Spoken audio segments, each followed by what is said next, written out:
Eu quero trazer uma reflexão que está no livro de Gênesis, capítulo de número 32. Uma passagem misteriosa, emblemática, mas que volta e meia eu estou nela, meditando e tentando compreender um pouco essa passagem.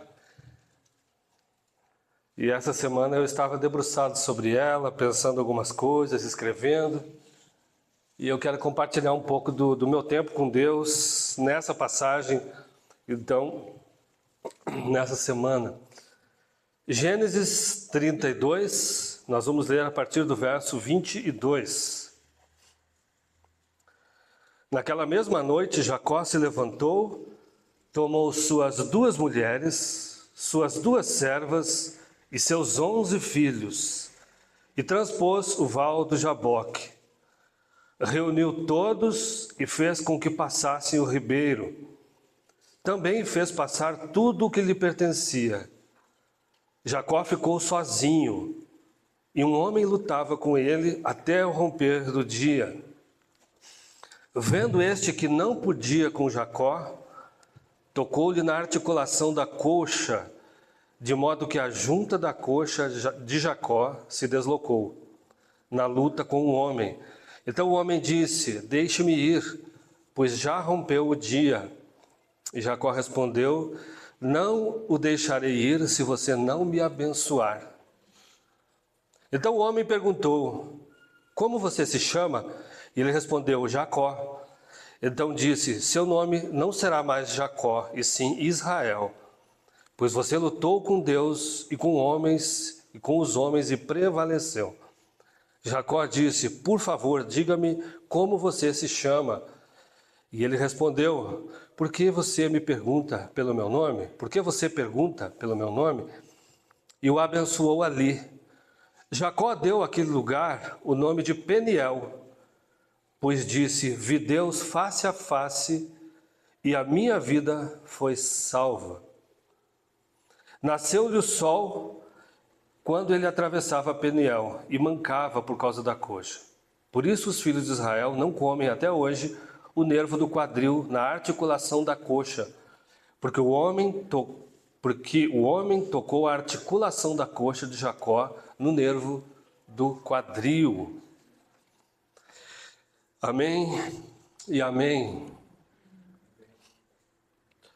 Você é o tipo de pessoa que foge de conflitos? Você é o tipo de pessoa que foge de conversas difíceis? Você é o tipo de pessoa que resiste a mudanças? Tem gente que não gosta de mudanças, né? Sejam elas quais forem, algumas pessoas são bem resistentes a mudanças, né? Você e eu, será que somos o tipo de pessoas que fogem de situações mal resolvidas que a gente tem na vida?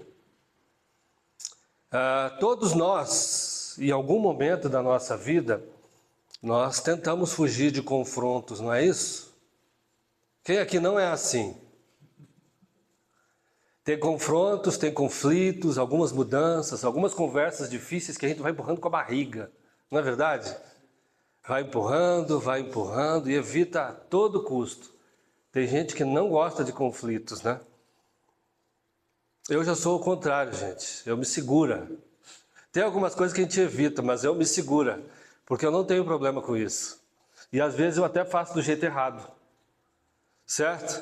Mas todos nós temos uma tendência a fugir de problemas, de confrontos, de conversas difíceis.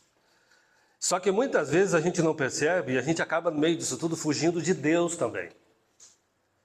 Tem muitas situações mal resolvidas com Deus que a gente vai fugindo também, que a gente evita resolver. A gente sabe que tem alguma coisa para resolver.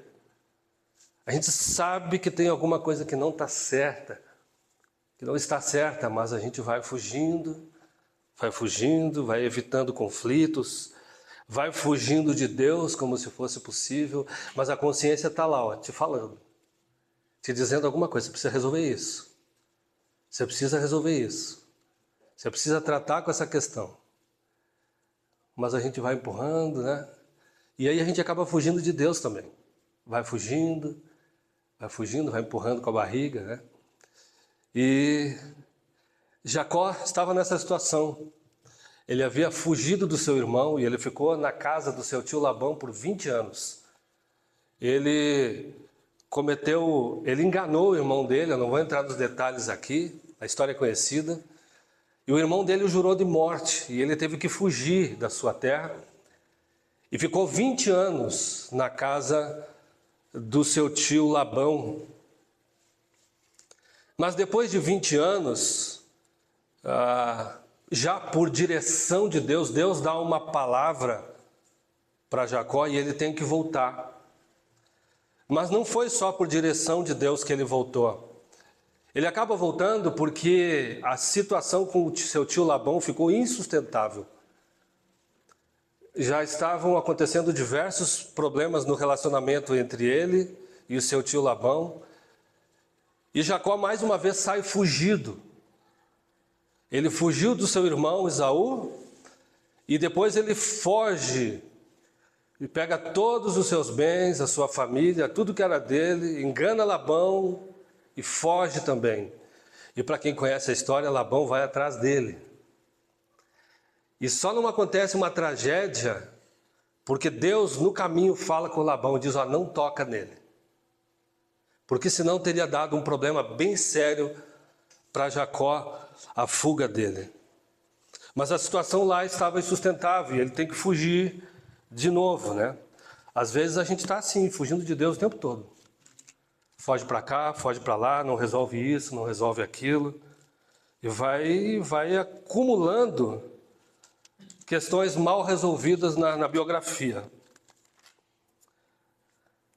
E aí, no caminho, depois que ele resolve a situação com seu tio Labão, então, um pouco mais para frente, Jacó descobre que seu irmão Esaú está vindo ao seu encontro com 400 homens.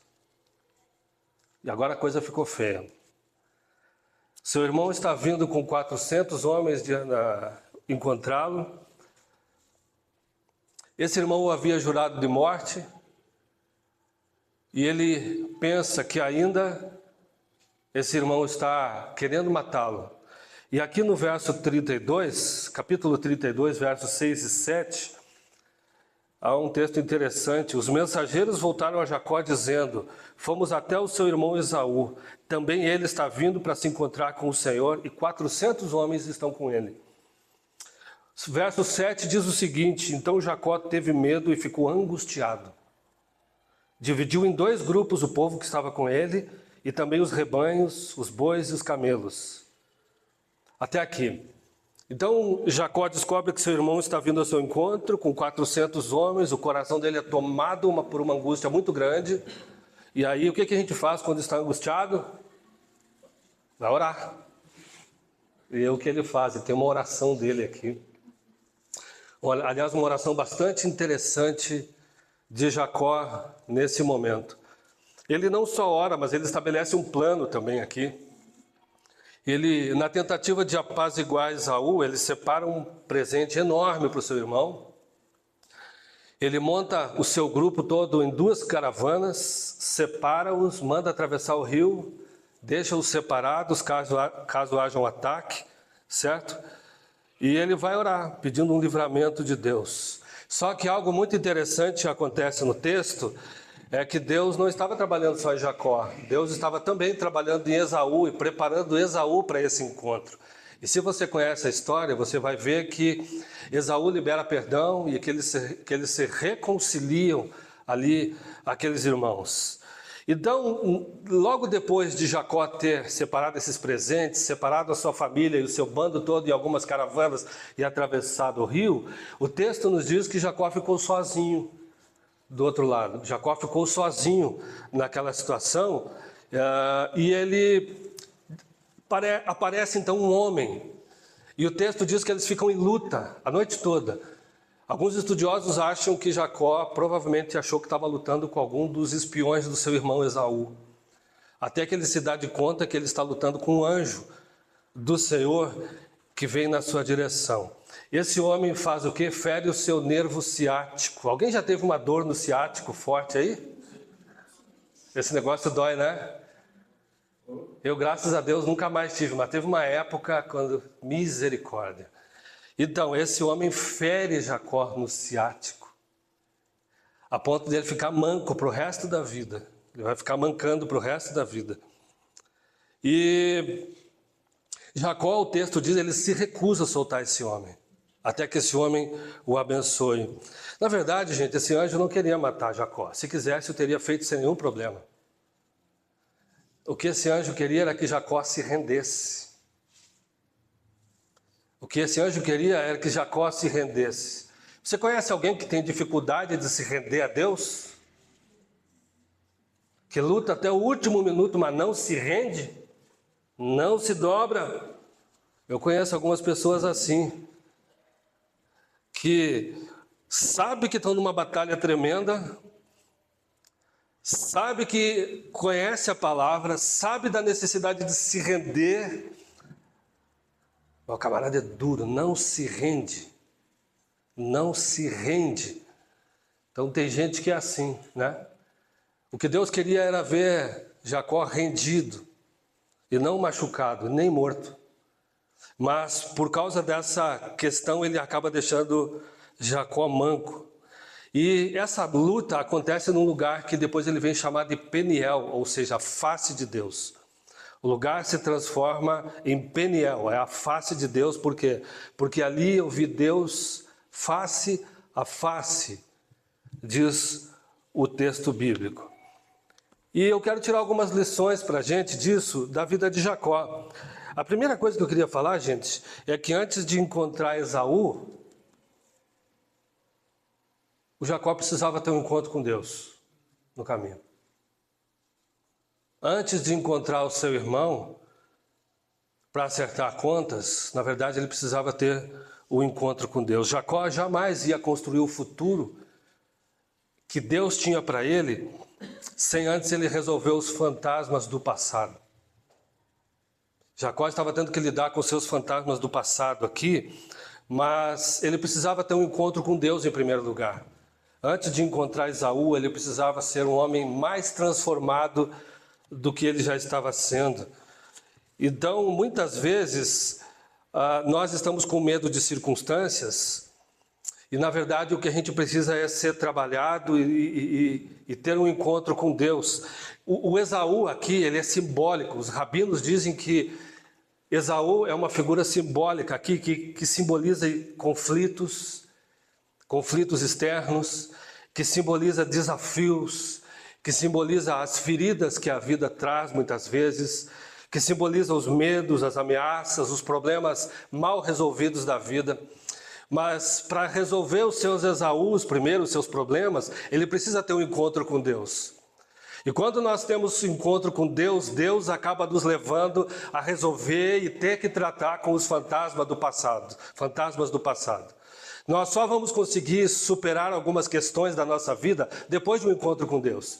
Porque esse encontro com Deus é um encontro que vai nos transformar, que vai nos preparar para enfrentar esses Esaús, esses conflitos que a gente vai travando ao longo da vida. Ele tinha que acertar as contas com o passado, mas ele também tinha que acertar uma conta com Deus. Muitas vezes na vida da gente, nós vamos carregando um monte de situações mal resolvidas na nossa vida. Pendências com pessoas, relacionamentos quebrados, relacionamentos apartados, dívidas que a gente vira as costas, questões assim que a gente acaba não querendo resolver. Eu não estou dizendo que tem situações que a gente não queira, mas eu estou falando daquelas situações que a gente abandona, que a gente vai fugindo. E quando você tem um encontro com Deus, Deus muitas vezes vai te colocar cara a cara com essas situações para que você resolva. A vontade de Deus vai ser cumprida na sua vida, a vontade de Deus, você só vai se transformar na pessoa que você é realmente, que Deus quer que você seja, depois que você lidar com algumas questões do seu passado. Nós precisamos aprender a não fugir do nosso passado, de conflitos, de conversas difíceis, de situações mal resolvidas.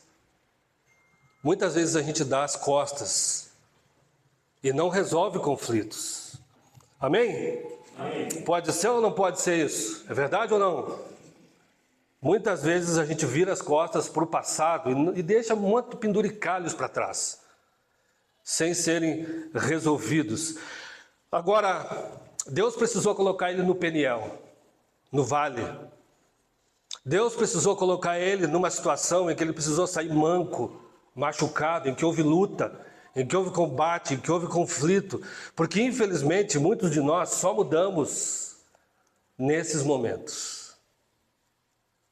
Nós estamos fugindo e Deus... Gente, Peniel é só uma questão de tempo, tá? Peniel é uma agenda de Deus na nossa vida. Peniel não é um lugar no mapa. O deserto e o Peniel são uma agenda. Todo cristão vai passar por ali um dia, é parte do caminho. E não tem como fugir dele. Não tem como fugir do deserto. Não tem como fugir do Peniel. Então, ali, esse é um lugar de transformação. E muitas vezes Deus vai colocar a gente em momentos em que a gente vai se sentir só, abandonados. E muitas vezes a gente vai reclamar. As pessoas me abandonaram, a igreja me abandonou, meus líderes me abandonaram.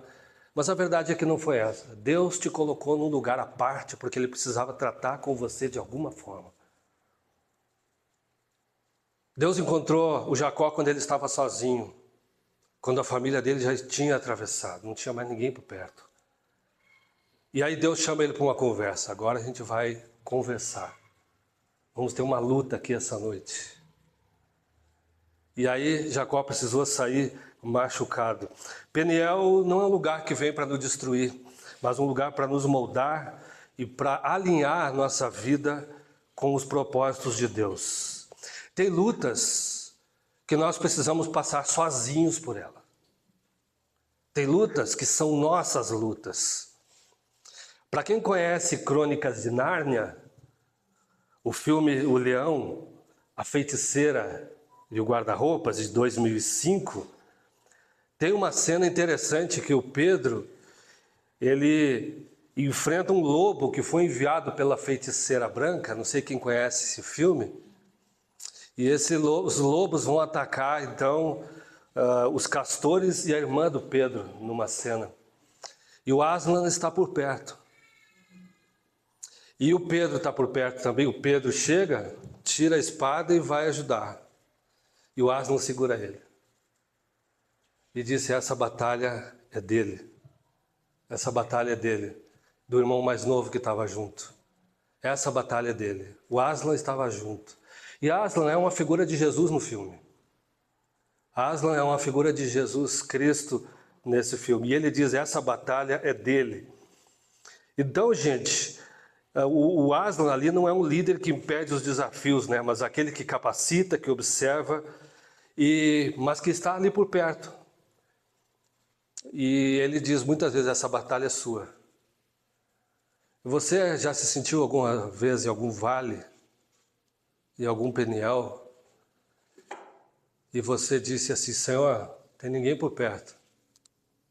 Eu estou sozinho, estou mancando, não tem ninguém para me ajudar, todos me abandonaram. Alguma vez alguém se identifica com isso? O Peniel. Era Deus muitas vezes te dizendo, essa batalha é tua. Não é que as pessoas te abandonaram, eu tirei elas de perto de você. Porque tem batalhas que são suas. Tem batalhas que são nossas. E essas batalhas nos trazem maturidade. Depois que o tempo passa, a gente percebe que saímos mais fortes, que saímos melhores, que saímos mais adestrados, saímos como soldados melhores, mais maduros. Então, mas Deus nos leva muitas vezes para o Peniel. A gente vive uns dias de igreja hoje, que a igreja virou meio que um oba-oba. A igreja virou um lugar de consumo. E as pessoas não querem, pessoas fogem do tratamento de Deus. Eu conheci um pastor que ele diz, eu não prego sobre pecado. As pessoas já têm uma semana tão dura, semana inteira, dificuldade, batalhas. Eu ainda vou lá falar sobre pecado na vida da igreja. Então, tem coisas que a gente vai evitando, situações, assuntos que a gente evita, na vida da gente. E aí a igreja se transforma muitas vezes num lugar em que as nossas feridas não são tratadas ou são tratadas de maneira muito superficiais. Mas saiba que se você foi tocado por Cristo um dia, se você nasceu de novo, se você teve um encontro real, você vai passar pelo Peniel. Deus vai te chamar para um lugar à parte, para tratar com você. Essa palavra acho que não é muito animadora, né? Estou vendo todo mundo me olhar aqui assim. Mas saiba que você vai sair outra pessoa do outro lado. Essas batalhas não vão terminar com você. Você vai sair melhor, mais forte, maduro, mais adestrado. A vida com Deus, gente, ela é muito dinâmica. A vida com Deus é bastante dinâmica. E Deus é um Deus que nos transforma, Deus é um Deus que nos molda, Deus é um Deus que trabalha no nosso coração. Deus é um Deus que coloca pessoas no nosso caminho, que tira pessoas do nosso caminho. Deus, ele tem trabalhado na nossa vida o tempo todo. Olha só, Jacó, dessa batalha, ele vai deixar de ser Jacó, o enganador, para se transformar em Israel, o príncipe de Deus. Então Jacó sai dessa batalha transformado. Ele tem a sua identidade transformada. Mudar o nome na cultura israelita é também mudar identidade, é também mudar caráter. Então, quando Deus muda o nome de algumas pessoas nas Escrituras, é porque Ele está trabalhando no caráter delas. Você sabia que um dia, quando nós estivermos juntos com o Senhor, lá no tribunal de Cristo, a Bíblia diz que cada um de nós vai receber uma pedrinha branca, com um novo nome escrito nessa pedra. A pedra branca era um sinal de absolvição num tribunal. Mas cada um de nós vai receber um novo nome também, seremos outra pessoa, seremos completamente transformados, como diz o apóstolo Paulo. Então, o Jacó aqui, ele não tinha como abraçar o propósito de Deus para a vida dele, a missão de Deus para a vida dele, gente, se ele não tivesse passado por Peniel. Se ele não tivesse passado pelo vale. Isso fazia parte da agenda de Deus na vida dele. Uma cirurgia de Deus na vida dele. E Deus tem uma pedagogia muito própria. Agora, preste bem atenção no que eu vou dizer para você aqui agora. Você sabia que o Jacó, nesse momento da vida dele, ele está com cerca de 95 a 97 anos de idade?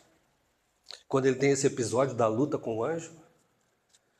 Ele sai provavelmente aos 76 anos da casa de seu pai, quando ele é prometido de morte por Esaú. Ele fica 20 anos fora. E agora ele está com 96 anos de idade.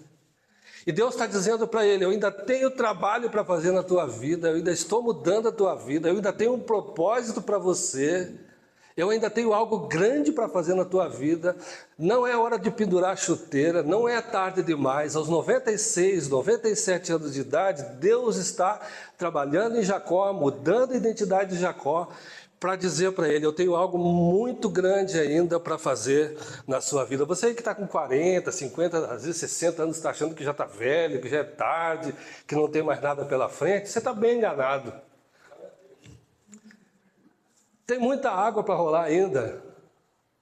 Tem muita água. Deus tem muita coisa para fazer na sua vida e através da sua vida. Nunca é tarde demais para que Deus faça algo novo na vida dos seus filhos. Nunca é tarde demais para que Ele nos transforme, para que Ele trabalhe.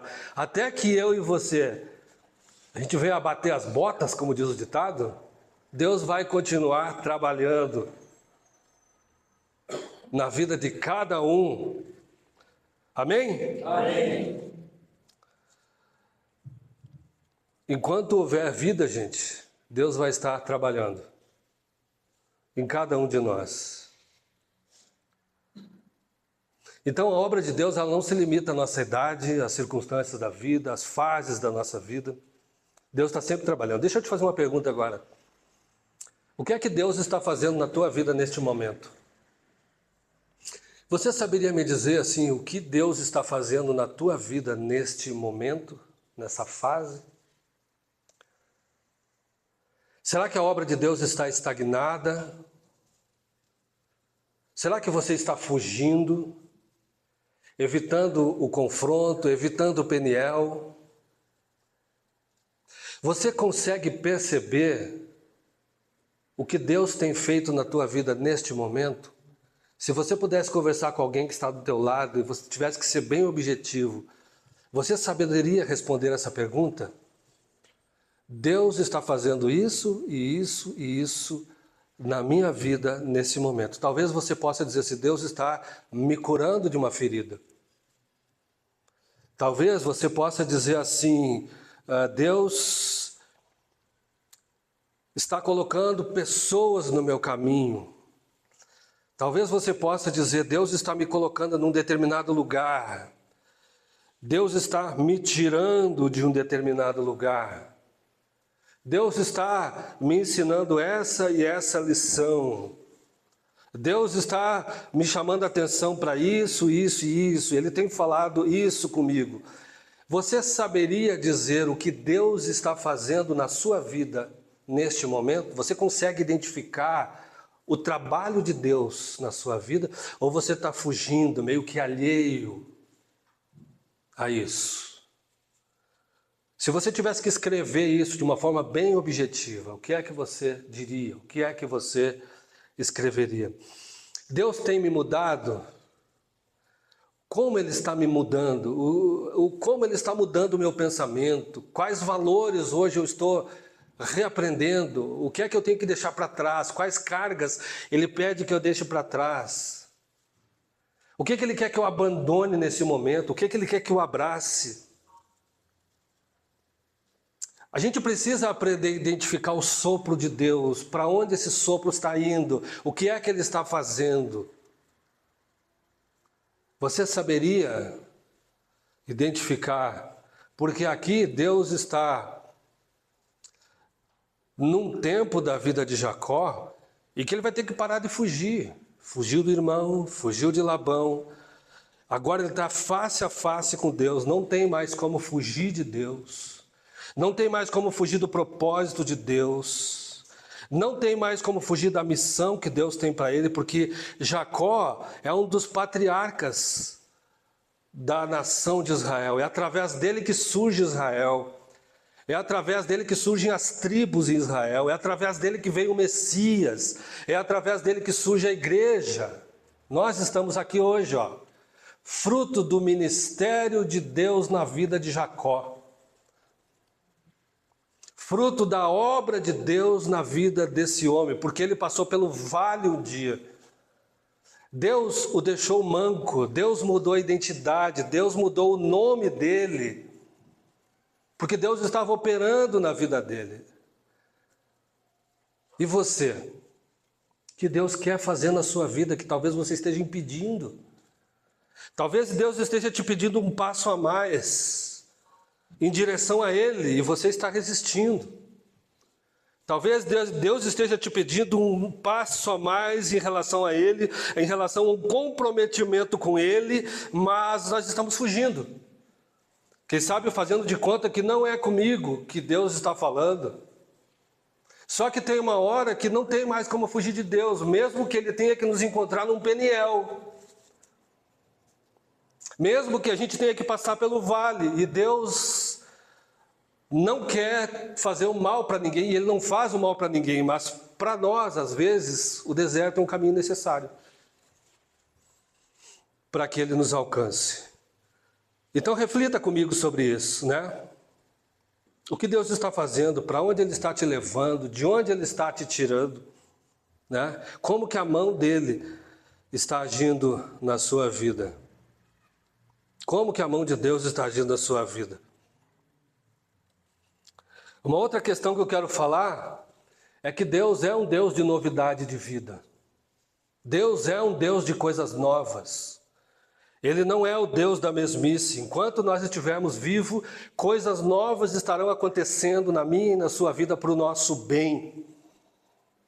Não é para o nosso mal, não, é para o nosso bem. É como um pai que muitas vezes disciplina o filho, mas enquanto estivermos vivos, nós estaremos sendo alvos do amor e do trabalho e da mão poderosa de Deus nas nossas vidas. A vida cristã é dinâmica, eu já disse, né?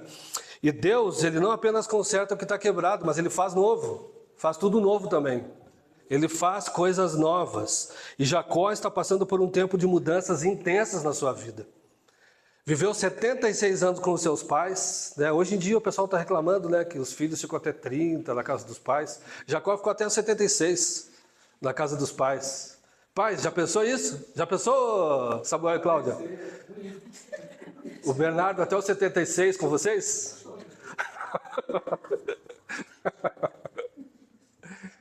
Já pensou isso?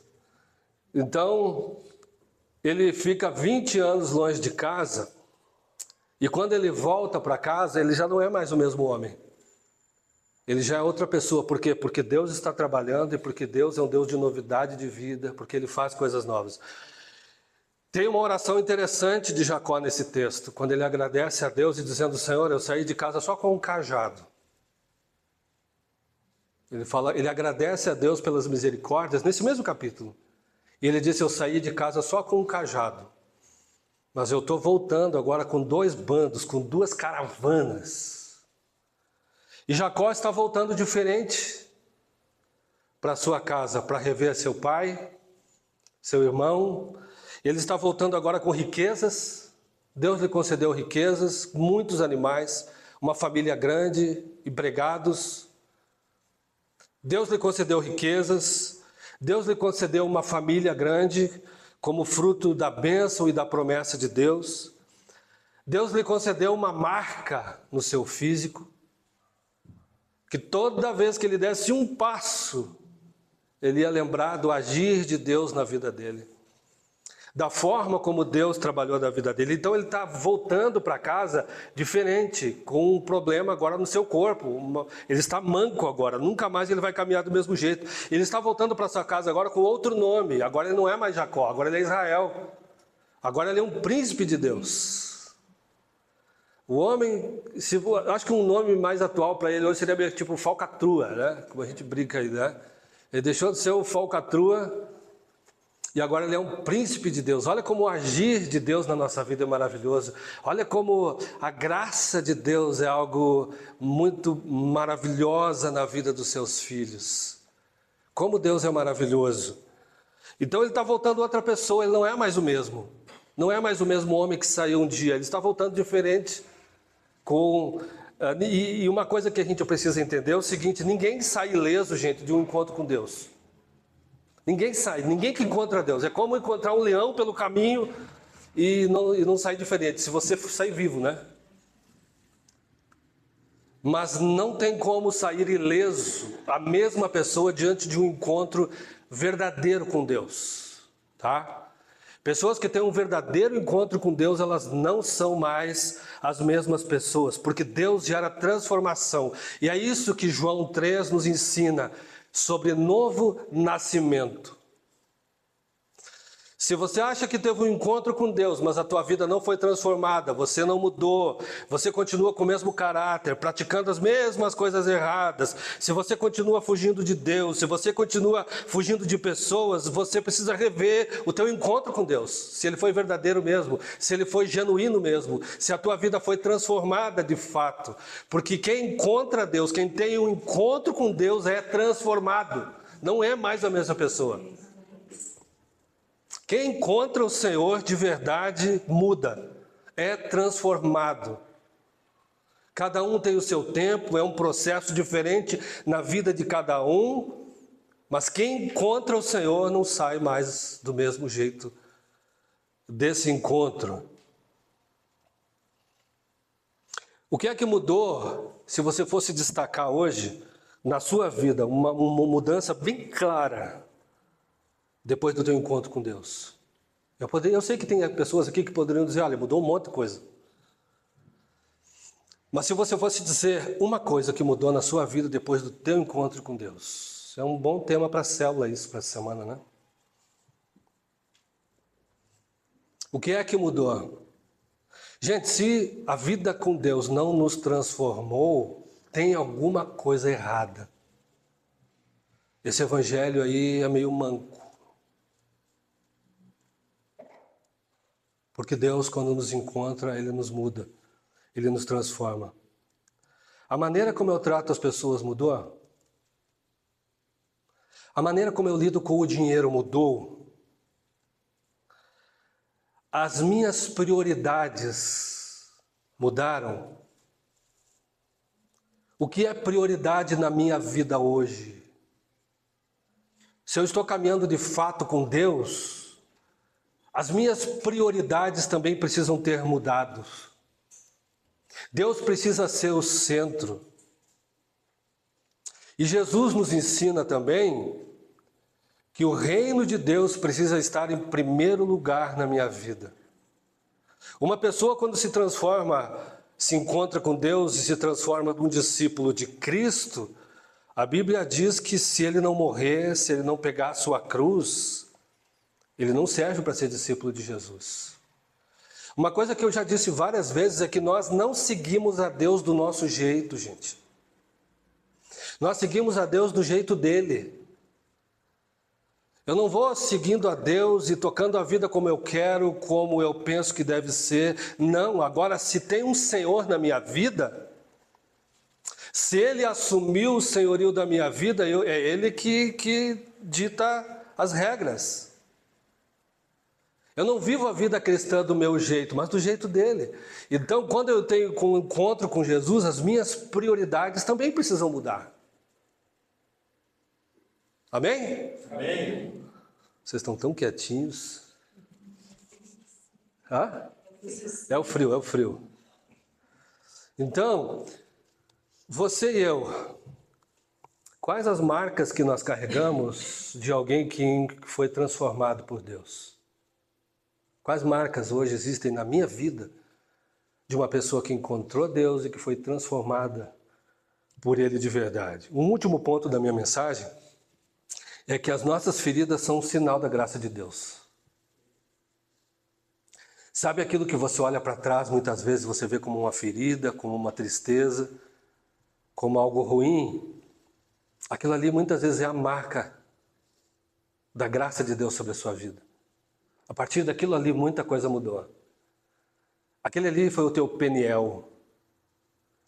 Então, as feridas que nós temos, que muitas vezes nós rejeitamos, nós vemos como maldição, como uma coisa ruim, ali está a marca da graça de Deus sobre cada um de nós, né? E que marcas você carrega dessa graça sobre a sua vida? Quais são as marcas, né?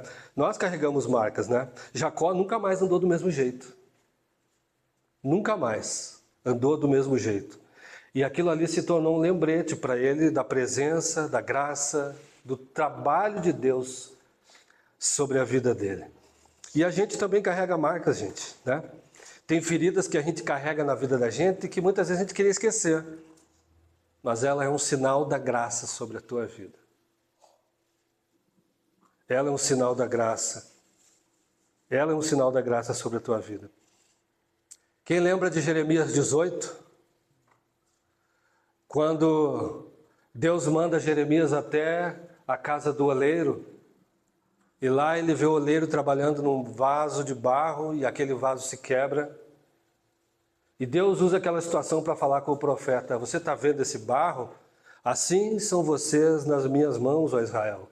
Eu tenho poder para quebrar, para derrubar, para amassar, e eu tenho poder para fazer tudo novo.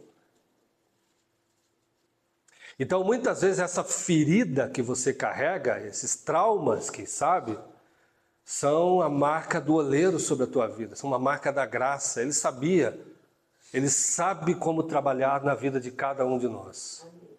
Ele sabe o que fazer.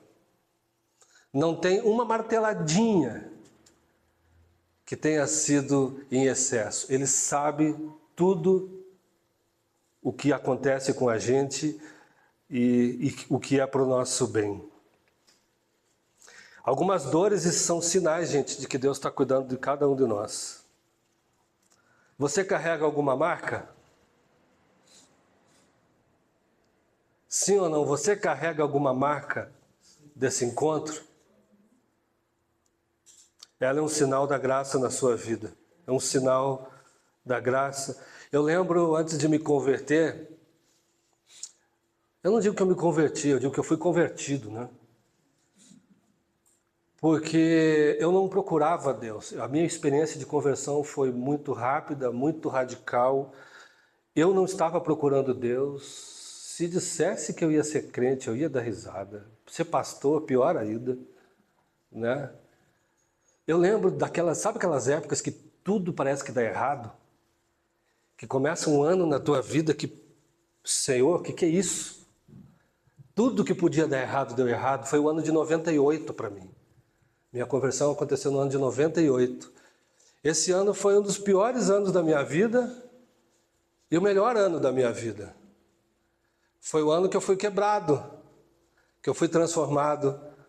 Foi o ano que eu tive um encontro com Deus. Foi um ano que eu tive que deixar tudo para trás, a minha profissão, minha família, meu pai doente em casa, o trabalho que eu gostava. Eu orava na época dizendo assim, Senhor, eu gosto de fumar maconha.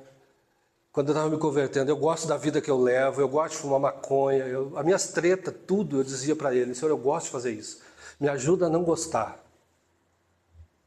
Foi essa virada de chave, foi o ano de 1998. E eu carrego algumas marcas dessa época. Ali em 98 foi o meu Peniel. Foi o vale que eu atravessei, foi o ano que eu encontrei o anjo do Senhor, que ele me deixou manco, né? Gente, crente que não manca não é um bom crente. Todo crente tem que ser manco. Hã? É, a igreja dos mancos, né? A igreja presbiteriana dos mancos, independentes.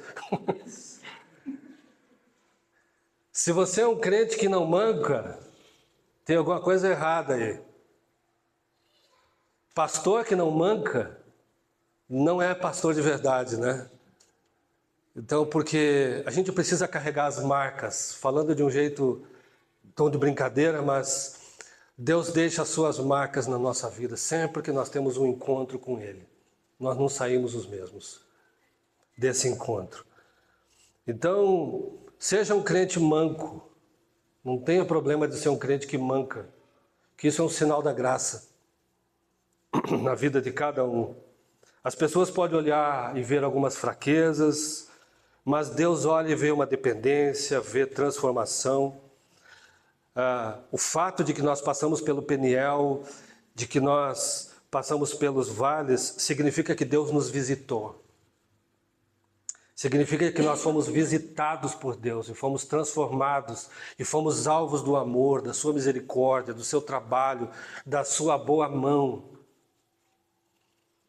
Então, Deus, Ele gosta de filhos mancos. E quando eu falo de manco, eu não estou falando do sofrimento pelo sofrimento, tá? Mas daquilo que Ele produz em nós, da marca da graça que Ele deixa na nossa vida. Eu quero concluir hoje dizendo o seguinte, pare de fugir. Encare o teu passado, resolva tudo que você tem que resolver no teu passado. Se for o caso, procure pessoas, acerte as contas, resolva pendências. Deus, para continuar operando na sua vida e te transformar em quem Ele quer que você seja, Ele quer que a gente tenha um passado livre, esteja resolvido com o passado, curas, traumas. Deus quer nos curar disso. E uma coisa que eu quero dizer é que Deus não desistiu de nenhum de nós. Ele nunca faz isso, tá? E Deus também não quer apenas mudar as circunstâncias, Ele quer mudar cada um de nós. Então pare de resistir às mudanças que Deus quer fazer na sua vida. Pare de resistir ao trabalho que Deus quer realizar na sua vida. Pare de resistir, quem sabe você olha e pare de fugir do deserto, pare de fugir do Peniel, daquele tempo que Deus vai tratar com você e você vai se encontrar sós com Ele e que você nunca mais vai ser o mesmo depois desse encontro. O que é que Deus está fazendo na sua vida hoje, meu irmão e minha irmã? Quem Ele colocou na sua vida, quem Ele tirou, para onde Ele está te levando, o que é que Ele está te falando, o que é que Ele está te pedindo para deixar para trás, o que é que Ele está pedindo para abraçar. É isso, o que é que Ele está fazendo na sua vida hoje? Amém? Amém. Eu quero orar aqui, nós vamos participar da ceia nesse momento. E você já pode ir orando, porque o momento de ceia é sempre também um momento de refletirmos sobre os nossos caminhos. Você que tem Jesus Cristo como teu Senhor e Salvador, quem que pode participar da ceia? Você que aceitou Jesus Cristo como teu Senhor e Salvador, e você entendeu o corpo de Cristo, você pode participar da Santa Ceia. O critério bíblico é reconhecer o Senhor Jesus Cristo, reconhecer o sacrifício dele na cruz do Calvário. Senhor, eu quero orar sobre essa palavra de Jacó, Senhor, no Peniel. Obrigado, Senhor, pelas marcas que um dia o Senhor deixou em cada um de nós. Obrigado pelo teu agir. Obrigado porque eu sei que muitos aqui resolveram questões do passado, ou estão em processo de resolução. Mas nós queremos parar de fugir, Senhor. Ficar cara a cara com o nosso passado, com o nosso Esaú. Resolver pendências, Pai. Obrigado, Senhor, e Tu nos ajuda nesses momentos também. Obrigado porque o Senhor tem trabalhado em cada um de nós. O Senhor tem mudado a nossa identidade. O Senhor tem investido em cada um de nós, ó Deus. O Senhor tem sido bondoso, Pai. Nós Te louvamos, Senhor. Nós Te louvamos, ó Deus. Obrigado, Paizinho, porque o Senhor tem trabalhado em cada um de nós. Em cada um de nós, Senhor. Abra os nossos olhos para que a gente possa compreender o que o Senhor está fazendo hoje. O que é que o Senhor está nos pedindo? Quais mudanças o Senhor quer ver efetuadas na nossa vida, Senhor? Espírito Santo de Deus, abra os nossos olhos. Arranca toda a resistência do nosso coração, Senhor. E que assim como Jacó, Deus, que a gente possa, cada um aqui, que nós possamos nos render ao Senhor. Baixar a guarda diante do Senhor. Que assim seja. Em nome de Jesus.